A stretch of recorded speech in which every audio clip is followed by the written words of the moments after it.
Right, Players Cup number 2, baby. You know, if you haven't started yet, or you've done a few of your keys, but you want a bit more inspiration for some other stuff you can play, then I've got the video here for you. But real quick before we get into the list though, if you're new around here and you haven't subscribed already, hit that subscribe button. You know, I put out a new video almost every day, and I'm tempted to try and get to 2,000 subscribers before the end of the year. So if you're not already subscribed, do us a favor, let's hit that goal, baby.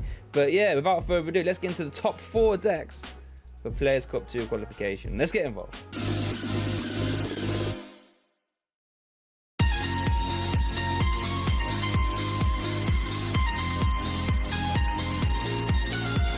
Alright, yo, welcome to the Slowpoke Well, and today I got a slightly different video for you. I've got for you my top 4 decks for qualifying for the Players Cup 2. I'll explain why it's top 4 decks and not top 3 in a second, but the Players Cup is, well, it's basically here now, right? We've all got our 50 tournament keys if you're eligible. We've got to play 50 tournaments and try and do as best we can. So it's super important if you really want to play in this Players Cup, guys. So, grab your popcorn, have a little drink, and we'll get involved. So yeah, let's get started with Melmetalzation as my 4th best deck for Players Cup 2. Now, this is an interesting one because I don't actually think that Melmetalzation is the 4th best deck for Players Cup 2, if that makes sense. I actually think it's the 3rd best deck to play. But strictly for this Players Cup 2, I feel as if there's a deck that I think is better for the event. Let me explain. That sounds a bit weird. Let me explain what I mean. So, Melmetalzation is a really good deck with really good matchups, right? ADP, Pico, and all that good stuff. But the problem I find with Melmetalzation is that the games take long and it's easy to make misplays towards the end of the game. Where it starts getting really nitty gritty, right? So in this sort of style of event, where we all have to do 50 tournaments. I feel as if a deck that wins slow games, which are easy to misplay towards the end, might not be the best pick. Purely because if you lose a really slow game 1, that's just number 1. It's super demoralizing, right? And number 2, you want to try and get these 50 games along as quick as possible. No one wants to be sitting there playing 50 tournaments all day, every day. I mean, I know I don't. So, but equally though, if you're like really proficient with your Melmetalzation, then this is a really good pick. Really good matchups across the board. There's no sort of matchup, maybe it's outside like a Baby Clowns, where you sit down and think, oh man, there's actually nothing I can do here. Melmetalzation has good matchups and you can win most games. It's just that the games tend to go super long, and you can misplay towards the end and it can really mess you up.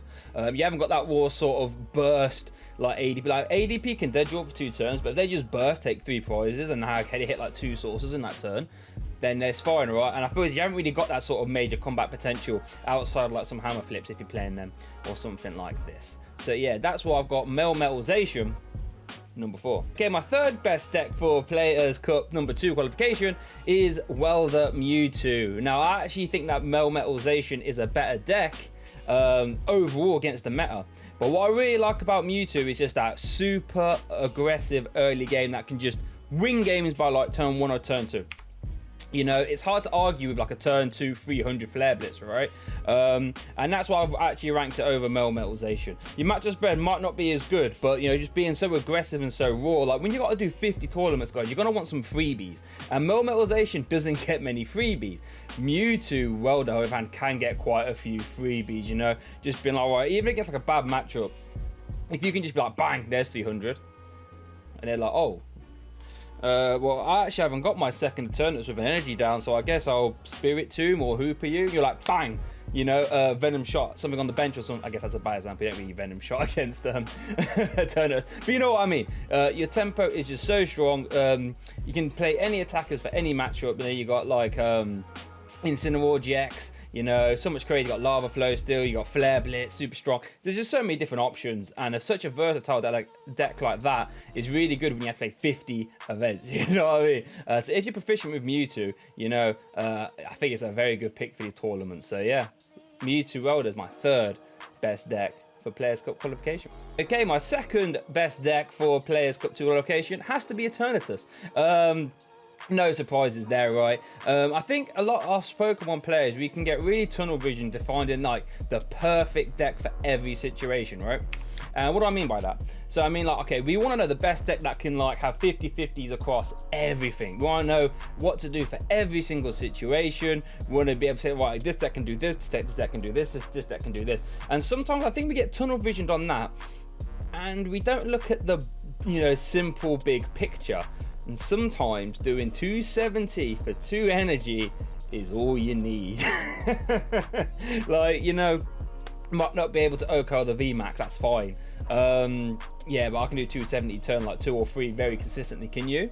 Like, you know, like Center Scorch, for example, can like reach over the top, but just how consistent is Center Scorch? Now, Center Scorch is probably my snub deck for this list. I don't really like it too much, so I hate playing Welder. But, you know, if I pick between Center Scorch and Eternatus, I'm picking Eternatus every day of the week.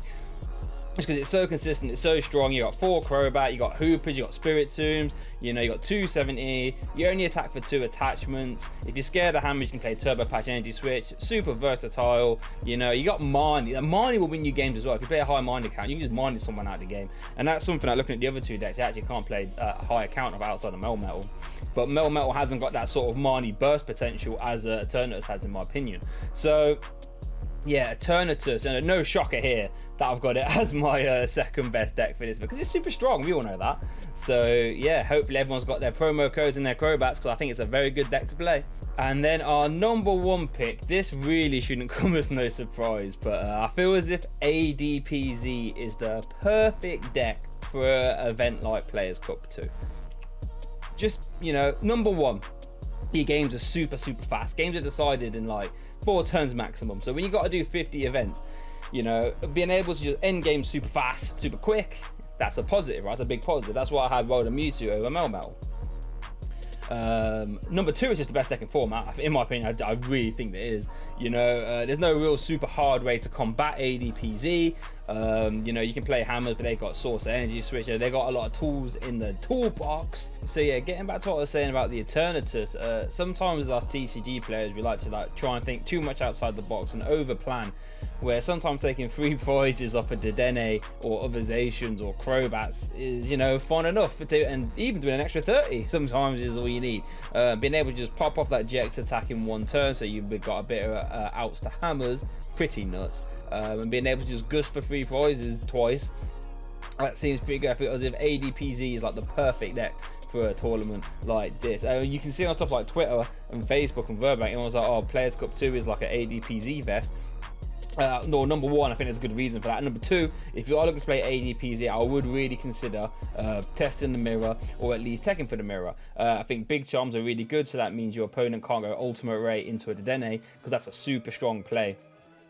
I actually wouldn't even mind playing like a 1 damage modifier for like a Mewtwo, either like a 1 Zigzagoon or, you know, Vitband could be quite good. But Tools Grabber also is a very good tech right now, just because if all the other ADPZ players are playing Big Charm for their Crobat and Dedenne, being able to just stop that could be rather good. Obviously, Tools Grabber can be a bit interesting, because if you only play 1, you have to try and find it on the turn. But if you do it super strong, you might want to weigh that up.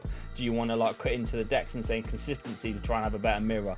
That's up to you. But I do feel as if ADPZ is by far the best deck for a Players Cup 2 qualification. Yeah, I mean, there are some decks that I've snubbed. Center Scorch is probably the main one. You can argue Center Scorch. I'd say that Center Scorch is worse than the 4 decks I've put here.